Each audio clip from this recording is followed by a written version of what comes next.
Hello class student.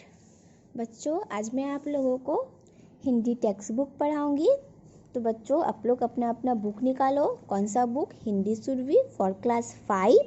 And बच्चों, page number निकालो 34। ये जो नई कहानी है, इसका नाम है बातचीत का असली मज़ा। अर्थात हमें बातचीत किस प्रकार करना चाहिए वो हम इस कहानी में पढ़ेंगे। तो आओ बच्चों, पढ़ते हैं। क्या बोला है? पाठ के बारे में। पहले हम इस कहानी को पढ़ने के पहले पाठ के बारे में जानें क्या बोला गया है। बातचीत एक कला है। इस कला को जो जितना अधिक सीखता है वह जीवन में उतना ही अधिक सफल होता है। इस पत्र में एक पिता अपने पुत्र को बातचीत करने का सही ढंग लिखा रहे हैं। आप भी पढ़िए और जानिए। प्यारे बेटे, मेरे प्यारे बेटे, अच्छे लोगों के साथ रहने पर कई बार अपने आप पर ही ध्यान जाता है और मन सोचता है कि कहीं अपनी बातचीत में तो कोई कमी नहीं है। सबसे पहले बात तो यह है कि बातें करो मगर जवान को झूठ मत दो। कम बातें करोगे तो ना दूसरे को नाराज करोगे और ना ही उन्हें उकताओगे।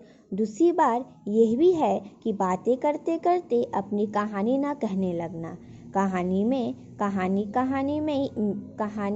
कहानी भी पड़े, कोई उदाहरण देना भी पड़े तो वो छोटा और सटीक होना चाहिए। तुम जानते हो कि आज यदि कभी कमी है तो समय की। ऐसे नहीं करोगे तो लोग तुम्हें बोर कहेंगे और तुमसे दूर भागेंगे। एक बात और याद रखना, बहुत से लोग ऐसे भी होते हैं जो जैसे भी हो अपनी बात को दूसरे के गले नीचे उतारना चाहते हैं। हाथ पकड़ लेंगे, रोक लेंगे। तुम ये हरगिज नहीं करना। दूसरों का हाथ पकड़ने से पहले अपनी ज़बान को पकड़ो। क्या बोला गया बच्चों? यहाँ पर जो एक पत्र में एक पिता अपने पुत्र को बातचीत करने का सही ढंग सिखा रहा है। वह अपने पुत्र को पत्र लिख रहा है कि मेरे प्यारे बेटे, अच्छे लोगों के साथ कई बार हम क्या करते हैं, अपने आप पर ध्यान अच्छे लोगों के साथ रहने पर कई बार अपने आप पर भी ध्यान जाता है और मन सोचता है कि कहीं अपनी बातचीत में कोई कमी ना हो जाए। सबसे पहले बात हमें वैसी करना चाहिए मगर जुबान को संभाल कर करना चाहिए। जुबान से झूठ नहीं बोलना चाहिए और बात करते समय ये भी ध्यान रखना चाहिए कि हम जब दूसरे से बात कर रहे हैं तो वो बोर तो नहीं हो रहा है और मेरे बात को समझने की कोशिश तो कर रहा है।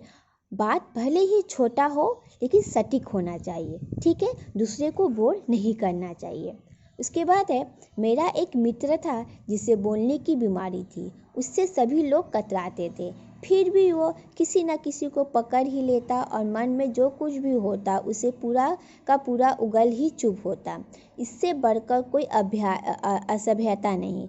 ध्यान दो कि बातचीत दो तरफा रास्ता है। यदि उधर से आए तो इधर से भी जाए, ऐसी में इसकी सार्थकता है। मान लो कि किसी दिन रास्ते में तुम्हें किसी ऐसे ही बातूनी ने पकड़ लिया तो क्या करोगे? एक ही रास्ता है, उसे ध्यान से सुनो। ध्यान से सुन नहीं सकते तो कम से कम अभिनय करो कि ध्यान से सुन रहे हो। वो बोलते बोलते थक जाएगा। हो सकता है कि वो भाप भी जाएगा कि तुम बोर हो रहे हो और अपना भोपू बंद कर दे और हर हालत में जीत तुम्हारी ही है। यहाँ क्या बोला गया है बच्चों कि यहाँ पर वो जो उनके पापा, ये मेरा एक मित्र था, अर्थात उनके पापा का एक मित्र था जिसे बोलने की बहुत बीमारी थी। ठीक है, और वो बोलते समय कतराते नहीं थे। कतराते नहीं थे मतलब कतराते का मतलब होता है, देखो यहाँ लिखा हुआ है, बचकर निकलते। तो वो कतराते नहीं थे, फिर भी वो किसी न किसी को पकड़ कर अपनी मन की बात बोलते ही जाते और वो चुप भी नहीं होते, बोलते ही जाते। इससे उसकी क्या इससे बढ़कर उसकी क्या अभ्यास हो सकती है। ध्यान देना बच्चों मेरी बात को कि बातचीत जो है दो तरफा रास्ता है। हमें बातचीत को एक तरफा ही रखना चाहिए, दो तरफा हमें बातचीत को नहीं रखना चाहिए। ठीक है। मान लो बच्चों कि किसी दिन आप रास्ते में तुम चल रहे हो बातचीत करते करते, एक ही रास्ता है, उसे ध्यान से सुनो। ध्यान से सुन नहीं सकते तो कम से कम अभिनय करो। अभिनय का मतलब होता है नाटक करना। नाटक करो पर ध्यान से सुनो। और बोलते बोलते थक जाएगा तो हो सकता है कि वो रास्ता बदल दे और कहीं तुम बोर ना हो जाओ। तो हर हालत में क्या होगी, जीत उसकी होगी अर्थात तुम्हारी होगी। एक बात और, बातचीत के दौरान अक्सर लोगों के बीच बहस भी हो जाती है, गर्मा गर्मी भी हो जाती है। ऐसी स्थिति से बचो। नहीं बच सकोगे तो सही समझो, वही करो। तुम्हारे पर्ख में ताकत होगी तो लोग उसे स्वीकार करेंगे। साथ ही जहाँ तक हो सके अपनी निजी बात ना कहो। किसी बात में अपना उदाहरण मत दो, अपना अनुभव मत बघाड़ने लगो। परंतु झूठी नम्रता दिखाना भी ठीक नहीं है। इस तरह की बात कहने से बचो। यार मुझसे तो दूसरे का दुख देखा ही नहीं जाता, आंखों में पानी आ जाता है। क्या करूँ, ये मेरी कमजोरी है। और तुम्हें क्या बताऊं, उस दिन मैं एक गली से गुजर रहा था।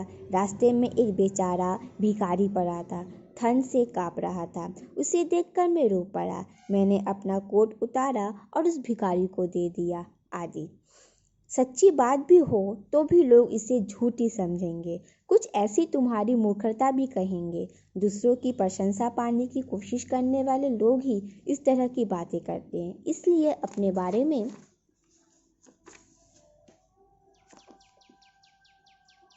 बात ना करो।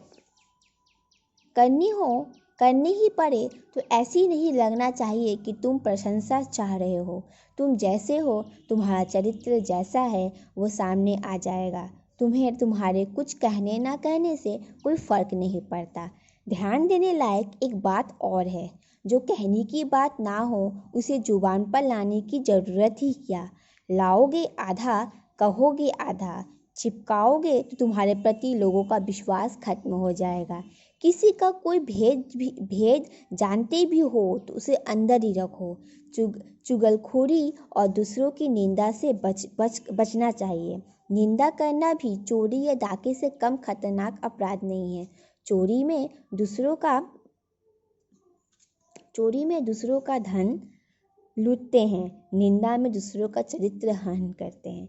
क्या बोला गया है बच्चों यहाँ पर इस प्रस्तुत पंक्ति में या पाठ में यहाँ पर बोला गया है कि हमें जो है किसी से अगर हम बात करते हैं, एक बात और भी है बच्चों कि अगर हम अक्सर लोगों के बीच बात करते करते हम लोग क्या करते हैं, एक दूसरे के साथ बहस भी कर लेते हैं, झगड़ा भी कर लेते हैं, गर्मा गर्मी भी हो जाता है। पर ऐसी स्थिति से हमें बचना चाहिए।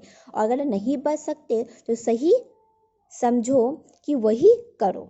अगर तुम्हें उस झगड़ा हो गया बातचीत करते करते, अगर तुम्हें कुछ समझ में नहीं आ रहा है तो क्या करना चाहिए, उस वक्त स्थिर से अपने मन को स्थिरता करना चाहिए और स्थिर भाव से सोचना चाहिए कि हमें आगे क्या करना है। हमें झगड़ा नहीं करना चाहिए। अपने अनुभव को घबराने मत दो, ठीक है। और परंतु क्या झूठी कहानी मत नहीं बोलना चाहिए। हमें हमेशा नम्रता से बोलना चाहिए और इस तरीके से बोलना चाहिए कि यार मुझसे तो दूसरे का दुख देखा ही नहीं जाता, आंखों में पानी आ जाता है। क्या करूँ, मेरी यह कमजोरी है। ठीक है बच्चों, तो हमें क्या करना चाहिए बात करते समय, और एक चीज़ का ध्यान रखना चाहिए कि अगर हम बात करते हैं तो बात करते समय अपनी प्रशंसा ज़्यादा नहीं करनी चाहिए। ठीक है, हमें प्रशंसा उतनी ही करनी चाहिए जितनी कि सामने वाले लोग को सुनने की क्षमता हो। ठीक है। इसके बाद है, देखो जीवन में सभी को तरह तरह के लोगों से वास्ता पड़ता है। अपनी बात उन्हीं के अनुसार कहो। अध्यापक के साथ बोलने का एक तरीका होता है, मित्र के साथ दूसरा, कभी किसी मंत्री के अफसर से ही मिलना हो सकता है, और डॉक्टर के यहाँ जाने की ज़रूरत किसी को नहीं पड़ेगी। ठीक है। क्या तुम सभी के साथ बातचीत का एक ही तरीका अपनाओगे? सबको एक ही लाठी से हाकोगे? मित्र को यार कहते हो? क्या अध्यापक को भी यार यार कहकर पुकारोगे? तो देखो बेटा, गिरगिट के तरह रंग बदलो। जैसे लोग हो बातों पर भी वैसा ही रंग चलाओ। गिरगिट की तरह रंग बदलना ठीक नहीं, पर वो तो एक मुहावरा है। आज की दुनिया में तुम चाहे और ना चाहो रंग बदलना ही पड़ता है।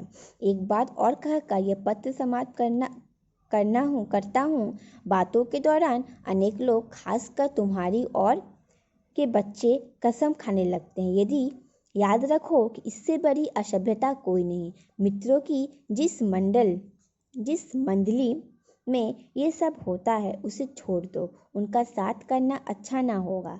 तुम लोग अशिक्षित और कुसंस्कारी लोग तुम्हें अशिक्षित और कुसंस्कारी समझेंगे। यहाँ पर बच्चों उसके पिता जो है अपने पुत्र को क्या कह रहा है कि जीवन में तरह तरह के लोग तुम्हारे रास्ते पे मिलेंगे, पर अपनी बात उनके अनुसार कहो। उनको देखो कि वो इंसान कैसा है। इंसान को देखकर ही हमें उनके सामने वैसा बात करना चाहिए।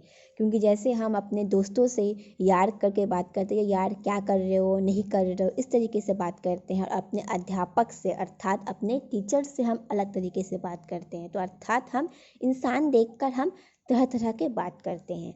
गिरगिट की तरह रंग बदलना नहीं चाहिए, पर आज की दुनिया में इंसान को देखकर भी गिरगिट की तरह रंग बदलना भी आवश्यक है। क्योंकि गिरगिट की तरह रंग बदलना एक मुहावरा है, लेकिन आज की दुनिया में यह बात सच्ची है। तो अगर हम किसी से बात करते समय अपना रंग को बदल रहे हैं, अर्थात अपने स्वभाव को बदल रहे हैं, तो हमें इंसान देखकर, उनकी पहचान देखकर बदलना चाहिए। और क्या करना चाहिए? हमें कोमल से रहना चाहिए और किसी के चरित्र पर कीचड़ उछालना, किसी का नाम बदनाम करना नहीं चाहिए और बुरे संस्कारों से भी दूर रहना चाहिए।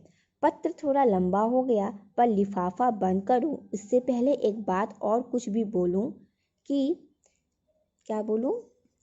किसी से कुछ भी कहो, ये सब सौम्य और शालीन होना चाहिए। सौम्य का मतलब होता है कोमल और शालीन का मतलब होता है सभ्य और विनम्र। तुम्हारे मुख पर ऐसा ही भाव रच जाता है चाहिए जैसे पौधे पर फूल रचते हो। तो लो मेरा प्यार और दो आज के लिए विदा। तुम्हारा प्यारा पिता लॉर्ड स्टरफील्ड। ठीक है बच्चों, समझ में आया? आपका ये कहानी आज ख़त्म हुआ। आप लोग इसको अपने घर पर लर्न करोगे वर्ड मीनिंग को, ठीक हो? बाकी ये क्वेश्चन आंसर मैं नेक्स्ट वीडियो में कराऊंगी। अभी के लिए बच्चों bye bye, take care, thank you.